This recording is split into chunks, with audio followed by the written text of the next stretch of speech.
হে hi everyone, দিনটা ছিল ডিসেম্বরের 4 তারিখ। এই প্রথমবার আমি একসাথে দুটো ব্রাইডাল বুকিং নিয়েছিলাম। প্রথম কাজটা ছিল আমার অন্তিকাদির সাথে। একদিনে দুটো ব্রাইড থাকার কারণে আমরা প্রথম ব্রাইডকে সকাল 10টার সময় টাইম দিয়েছিলাম। আমরা লোকেশনে এসে সবার আগে কোনগুলোকে সিল করে নিই এবং সিল করার পরে ব্রাইডের জন্য অপেক্ষা করতে থাকি। কাজের ফাঁকে একটু কফি খেতে খেতে ভিডিও ক্লিপ নেওয়াই যায়। এই যে আমার প্রথম ব্রাইড ছিল মিষ্টি ঋষিতা দিদি। ঋষিতাদির বাড়িতে কাজটা কমপ্লিট করার পরে একটু হালকা খাওয়া দাওয়া করে আমি সেকেন্ড ব্রাইডের উদ্দেশ্যে বেরিয়ে যাই।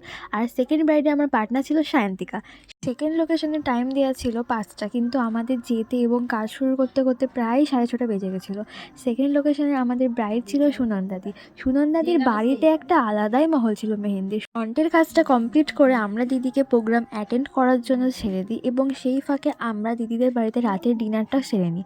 ডিনারটা করার পরে খুবই তাড়াহুড়োর মধ্যে আমরা ব্যাক হ্যান্ডের ডিজাইনটা কমপ্লিট করি, কারণ অনেকটা রাত হয়ে গেছিলো। কাজ শেষে আমি আর শান্তিকা শীতের মধ্যে কাঁপতে কাঁপতে বাড়ি চলে আসি।